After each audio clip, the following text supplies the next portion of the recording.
We finally got some news, guys. The transfer portal has been open for a few days now, and there's finally action on the West Virginia side as a transfer has landed in Morgantown, all-conference Sun Belt secondary player. Let's talk about it. Plus, a big receiver is on campus as we speak. Do we got a chance? I say yeah. Let's talk about that too.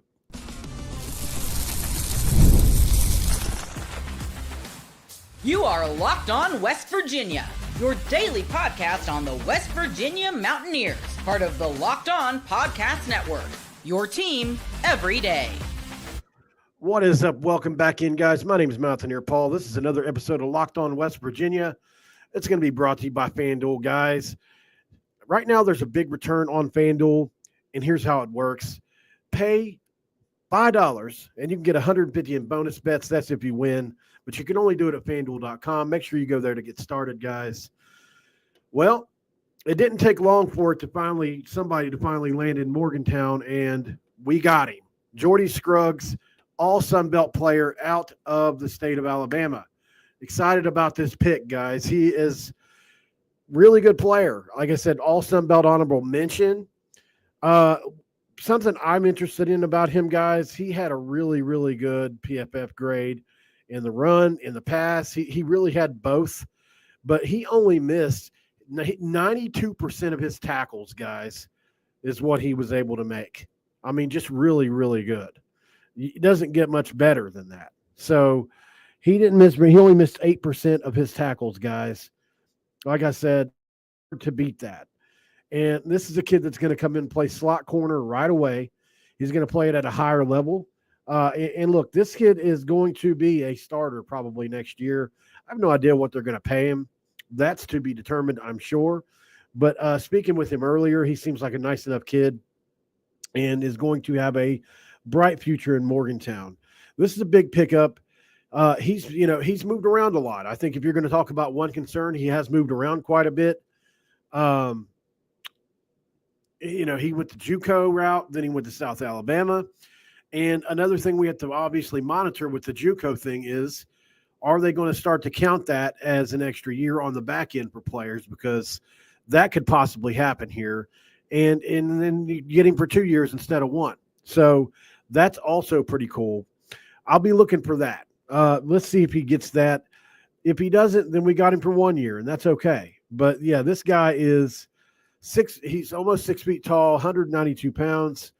He had an 81 coverage grade, 72 run grade.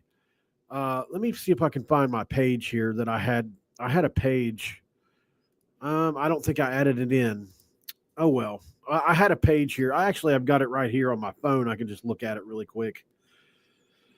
All right. So looking at it, here it is right here. Okay. So coverage grades, here they are versus Ohio. He had North Texas, he had a 74 coverage grade. Ohio, 64. Northwest State, 70 grade. App State, 70 grade. Against LSU, he had a 70 grade. Against Arkansas State, he had a 63. Against Troy, he had an 83. Will Crowder. Louisiana Monroe, he had 71. Georgia Southern, 63. This is all PFF grades, by the way. Louisiana Lafayette, 76. He had a bad day against Southern Miss, 50. He did allow 3 touchdowns on the year. But I mean, he is a sure tackler. And look, he was trying to, from what I understand, make up for what they didn't have. Kind of like us, they had a rough secondary at times this year, and he was put in spots where he had to try to guard everybody.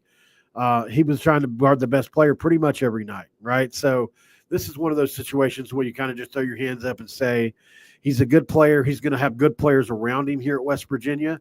And that's something to be excited about, right? So I think looking at that, we can forgive a couple touchdowns given up. He has good grades. His runs, I mean, just incredible. I can't believe he has a 92% on the tackling. And when you look at it, he tackles with authority, guys. He's always swinging that arm, trying to punch it out. So let's see. He had almost 70 tackles on the year. So his missed tackle percentage, so just solo stops in each game. He had solo stops, guys. Let's see. 24 solo stops on the year. That's a huge number. A lot of the for a DB, that's a big number.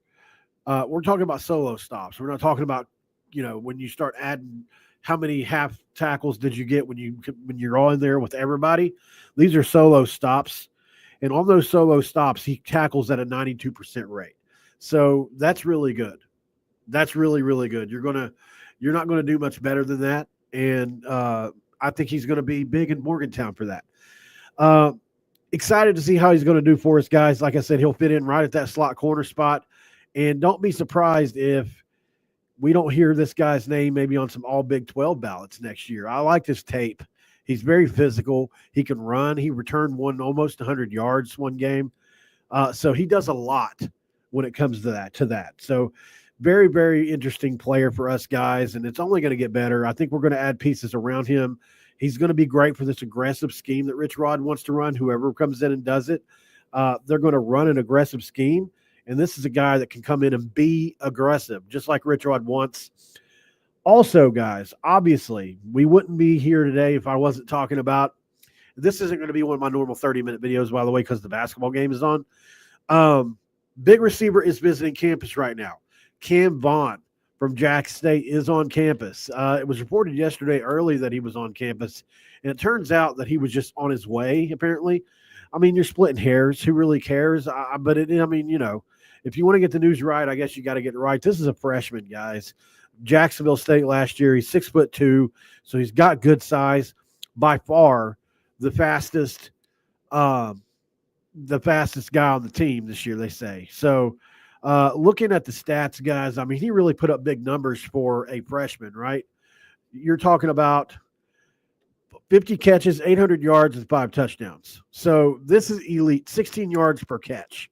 For a freshman, that's elite. You're talking about more than replacing Huddy Tuddy. You're talking about more than replacing I had a brain fart, didn't I? Traylon Ray. So, yeah. So at the end of the day, guys, I think we're doing pretty good right now. We were kind of getting a little frustrated there. At least I was, just a little bit. Not anymore. I started to realize, okay, once I realized the portal might close, but the player movement is still going to keep going on, it calmed me way down. I don't know why. I don't know why I didn't realize that, but it is what it is. Up next on Locked On West Virginia, guys, let's put a bow on this quick episode, and we'll be right back. This is Locked On West Virginia. Stick around.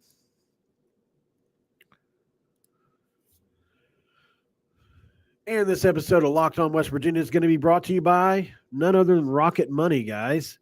Did you know Rocket Money can help you find any subscriptions you forgot about or were keeping from paying twice? This definitely happened to me. I had a few subscriptions I didn't even know I realized I was paying for.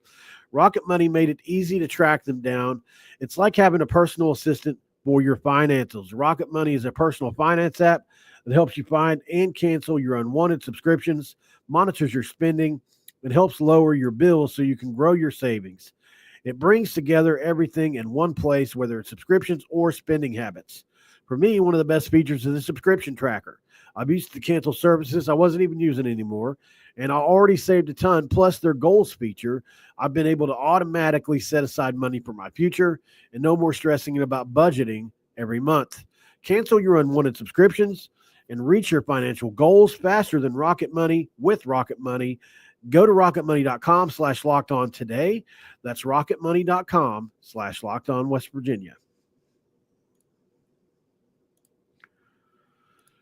All right, guys. So that was just a quick update for you today. Thanks for jumping in. Big time portal commit, Jordan Scruggs. I think we'll probably see a run of secondary pieces. We've got another guy by the name of Fred Davis on campus right now. Is it Fred Davis? I believe it's Davis. It's Fred. It's one of the Freds for Jacksonville State. And so I think he's a piece you're going to look at to possibly commit soon. Cam Vaughn's on campus. He would be an enormous pickup. One of the highlights of the portal season if we can get him. That's how big he was at Jack State and would be for us. So keep watching for that. And then obviously Mr. Scruggs, who I think is an excellent player and is going to play well for us, guys. So it's going to be fun, guys. Make sure you keep tuned in here to Locked On West Virginia. If we got any more guys that commit today or anything like that, I'll jump back on. I also have to cover the basketball game, so let's go watch that basketball game. I'll see you after the game as long as it's not a blowout. And let's go Mountaineers, guys. Thanks for joining this quick episode. It's over. I'm out.